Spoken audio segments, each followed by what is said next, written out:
Данте Алигьери. Божественная комедия. Песнь 17. Читатель, если ты в горах бывало, бродил в тумане, глядя, словно крот, которому плева глаза застлала, припомни миг, когда опять начнет редеть густой и влажный пар, как хило шар от солнца сквозь него сиянье льет, и ты поймешь, каким вначале было, когда я вновь его увидел там, к закату нисходившее светило. Так, примиряясь к дружеским шагам учителя, я шел редевшей тучей, к уже умершим под горой лучам, воображение, чей порыв могучий, подчас таков, что кто им увлечен, не слышит рядом сотни труб гремучих. В чем твой источник, разве не в чувстве он? Тебя рождает некий свет небесный, сам или высшей воли источен. Жестокость той, которая телесной сменила облик, певчей птицей стал, в моем уме вдаила свет чудесный. И тут мой дух, всего себя собрав, в самом себе все прочее отринул, с тем, что вовне общение прервал. Затем в мое воображение хлынул распятый, гордый обликом злодей, чью душу гнев и в смерти не покинул. Там был с Исфирью верной своей, великий Артаксеркс и благородный, речами и делами Мардахей. Когда же этот образ, явью сходный, распался наподобие пузыря, лишившегося оболочки водной, в слезах предстала дева, говоря: «Зачем, царица, горестной кончины ты захотела, гневом возгоря? Ты умерла, чтоб не терять лавины, и потеряла, я подъемлю гнет твоей, о мать, ничьей иной судьбины.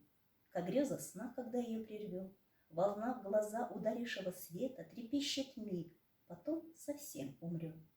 Так было сметено виденье это в лицо мое ударившим лучом, намного ярче, чем сиянье лета. Пока, очнувшись, я глядел кругом, я услыхал слова: «Здесь восхожденье», и я уже не думал о другом. И волю охватило то стремление скорее взглянуть, кто это говорил, которому предел лишь утоленье. Но как на солнце посмотреть нет сил, и лик его в чрезмерном блеске тает, так точно здесь мой взгляд бессилен был. То Божий Дух, и нас Он наставляет без нашей просьбы и от наших глаз, своим же светом сам себя скрывает. Как мы себя, так Он лелеет нас. Мы, чуя просьбу и нужду другого, уже готовим, злобствуя отказ. Направим шаг на звук такого зова, идем наверх, пока не умер день. Нельзя сходить средь сумрака ночного. Так молвил вождь, и мы вступили в тень высокой лестницы, свернув налево. Мы были там, где, выйдя в новый круг, кончалась лестница, и здесь у края остановились, как доплывший струг. Я начал вслушиваться, ожидая, не огласится ли звуком тишина, потом лицо к поэту обращая: «Скажи, какая, я сказал, вина? Здесь очищается, отец мой милый, твой скован шаг, но речь твоя вольна. Любви к добру неполной и унылой здесь придается мощность», — молвил тот. «Здесь вялое весло бьет с новой силой, пусть разум твой к словам моим прильнет, и будет мой урок немногословный тебе на отдыхе, как добрый плод.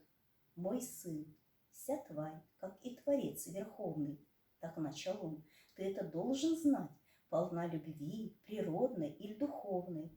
Природная не может погрешать, вторая может целью ошибиться, не в меру скудной или чрезмерной стать. Пока она к высокому стремится, а в низком за предел не перешла, дурным усладом нет причин родиться. Но где она идет стезей зла, или благо жаждет слишком или мало, там тварь завет Творца не соблюла.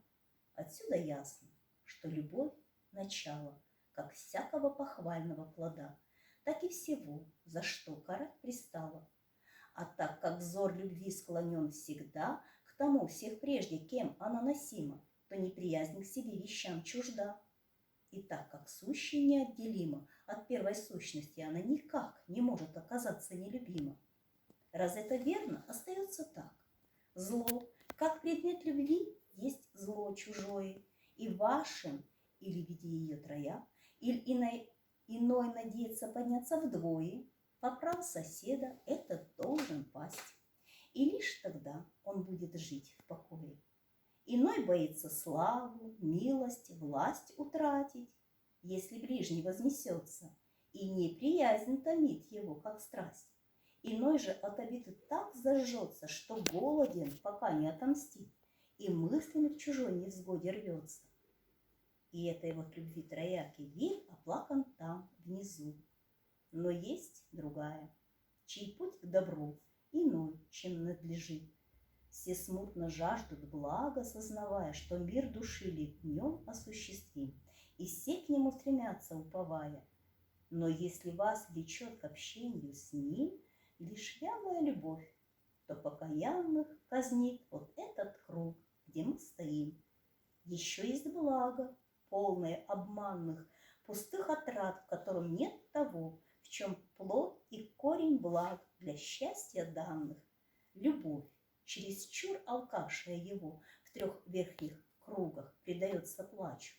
Но в чем ее тройное естество? Я умолчу, чтоб ты решил задачу.